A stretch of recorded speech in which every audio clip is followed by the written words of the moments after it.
Hi, welcome to Psalm 147. We are working through the last 5 Psalms in the Psaltery, and these are all Psalms that are called the final Hallel.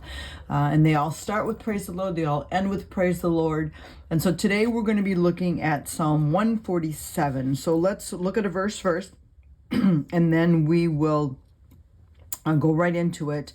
And I'm going to read, let's see here, Psalm 119, verse 103. How sweet are your words to my taste, sweeter than honey to my mouth. And then verse 104 says, I gain understanding from your precepts. Therefore, I hate every wrong path. So, Lord, we thank you again for your word, that it is sweet to our lips. It is sweet to our heart, Lord God.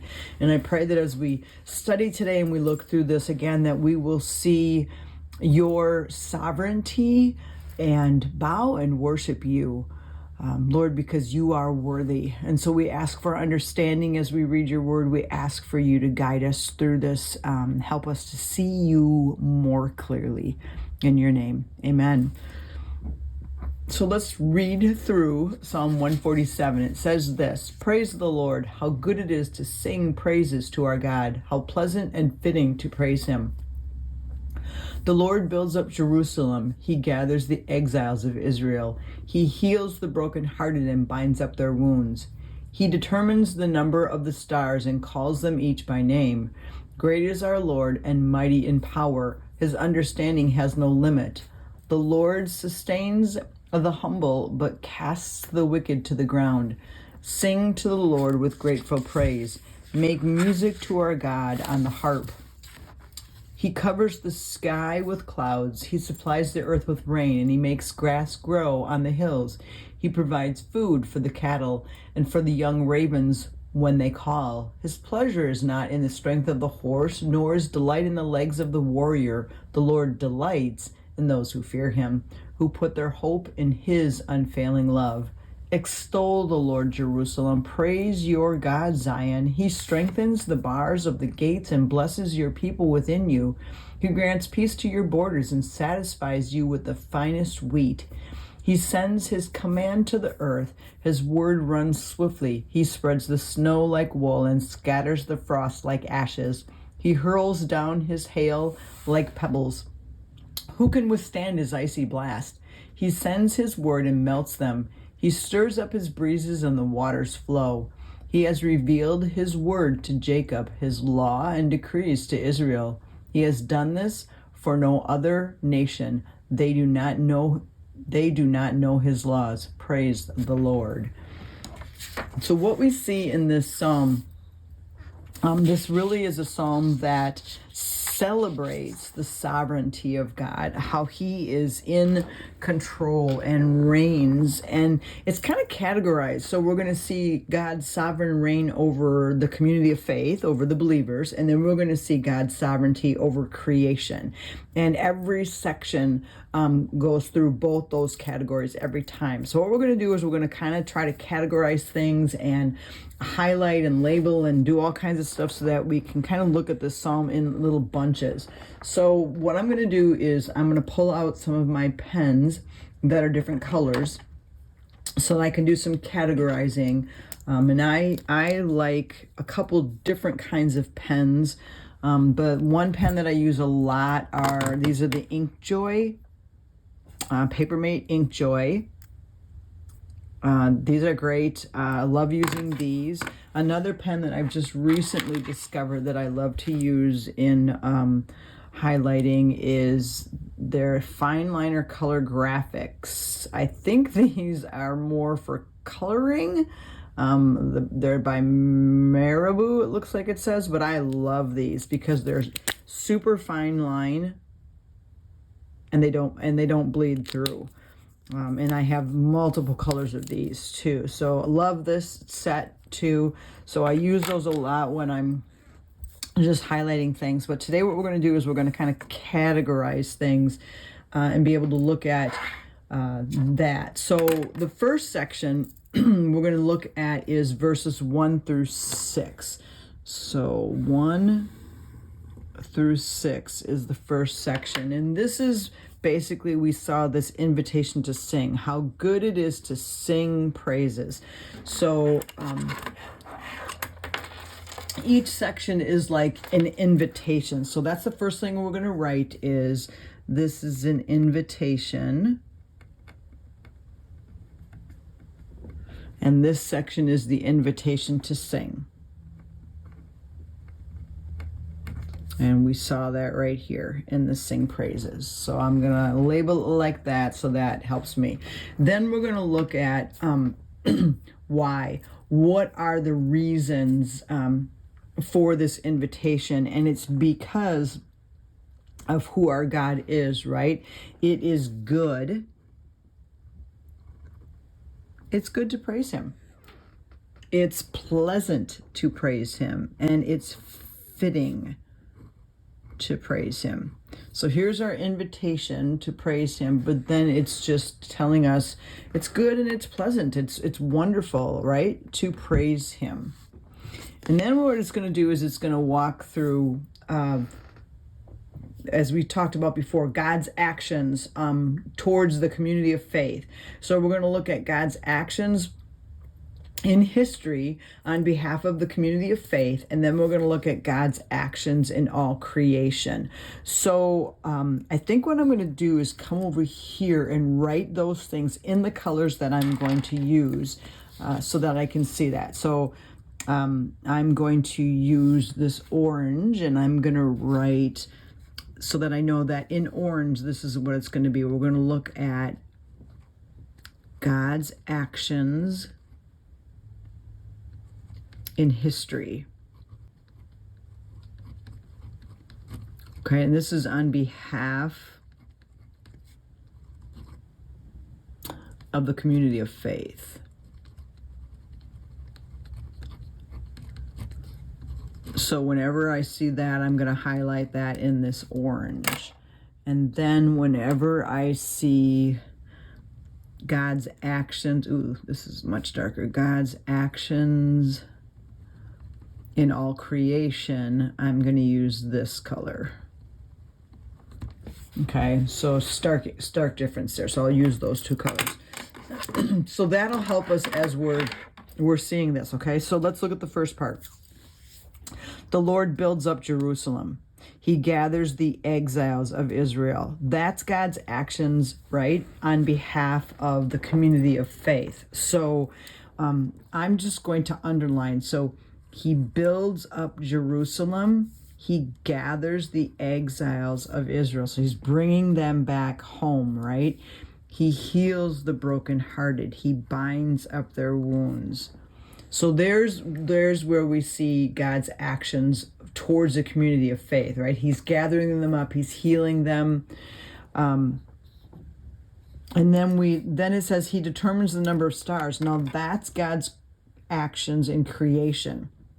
So he determines the number of the stars. He calls them by name. Great is our Lord and mighty in power. His understanding has no limit. I'm going to put that in with my actions on all creation. So great is our Lord. He's mighty in power. His understanding has no limits. And then he sustains the humble. That's back to people. He sustains the humble. Casts the wicked to the ground. Now, that's not a positive thing, but that is on behalf of the community of faith, right? We're seeing God moving on our behalf to cast down the wicked. Okay, so that helps me as I'm looking at that, just to kind of break down, looking at, again, the sovereignty of God, and we're looking at the sovereignty of God in the community of faith and in the actions of creation. So that first section is what we're going to call an invitation to sing. The next section, which is 7 through 11, so I'm going to start there, and then I'm going to go to my second page and go all the way down to 11. And the first section was an invitation to sing. This is an invitation to make music, okay? So here it is, make music. So I'm writing an invitation to make music. I also find it interesting that at the beginning it says sing praises. It's pleasant and it's fitting and it's good to sing praises. This time it's telling us how to sing those praises. We need to do that with grateful praise. So I find that to be interesting. Music was a very integral part of worship in ancient Israel, and so that's why you see a lot of the Psalms talking about singing and making music. So now let's look at, again, God's actions in creation and God's actions in history. So he covers the sky with clouds. He supplies the earth with rain. He makes the grass grow on the hills. He provides food for the cattle and for the young ravens when they call. So that all, as we see, is just how, again, creation, right? So he covers the sky with clouds. He supplies the earth with rain. He makes the grass grow. He provides food for the cattle and for the young ravens when they call.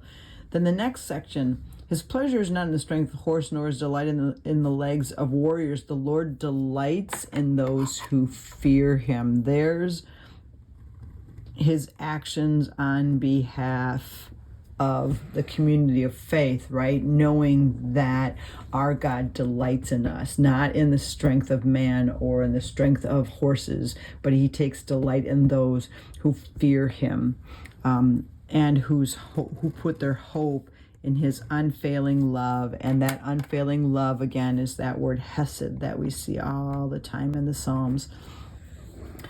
So there again, we've labeled those sections to see like the sovereignty of God, right? God is sovereign over creation. He makes the clouds. He makes it rain. He makes the grass grow. And then again, looking at the community of faith and what he does for us, he delights in us when we walk in fear of him and when we put our hope in him. So now let's look at the last section. The last section would be 12 through the end, which is through 20. And this section is an invitation to glorify God, extol the Lord. So this is an invitation. So we're writing invitation on each one of them to glorify God. So that's what this section is about. Extol the Lord. And I'm going to just highlight that word in this section. So then let's look again. He strengthens the bars of your gates and blesses your people within you. He grants peace to your borders. He satisfies you with the finest of wheat.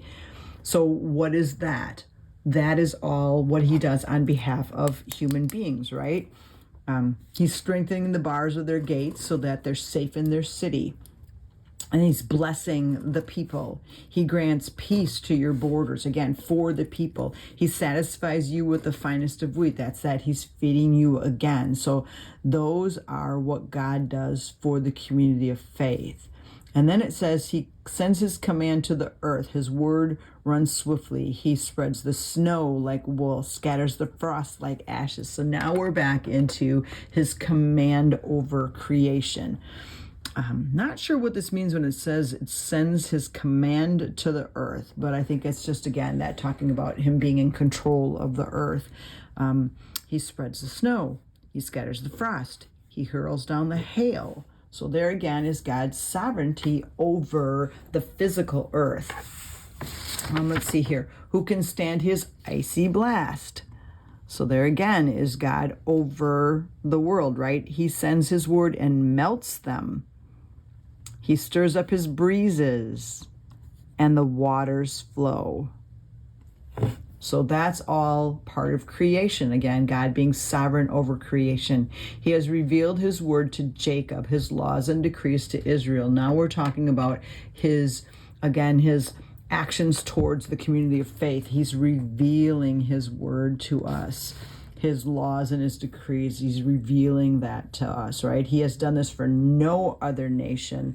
No other nation knows his laws. So it's that God You have dealt with no other nation like you have dealt with the nation of Israel, and that is again that praise the Lord for what He has done. So, the words of Psalm 147 are just such a great reminder of the faithfulness of God, as we have written here. Of His actions towards humanity, of His actions toward the community of faith, the believers, and then God's actions in all of creation. And we see His faithfulness, His sovereignty over all of that. And that makes it good to sing praises to Him. It makes it pleasant. It makes it fitting to praise the Lord. So, Lord, we come before you again and we praise you because we see that it is good and it is pleasant and it is fitting to praise you, because not only are you sovereign over us and over our lives and over the lives of every believer, you are sovereign over the creation and all of it, God. And we come before you now and we just thank you that you are in control and you are ruling and you are reigning, and that you do things. There's actions that you do for the community of faith. And Lord, as we read through this psalm, help us to remember not just how sovereign and how faithful you are, but how much you love us. To me, that just, this whole thing points to that, Lord. Again, your unfailing love for us. And so we thank you for that. In your name, amen. Well, thank you once again for joining me for one of the final Hallel.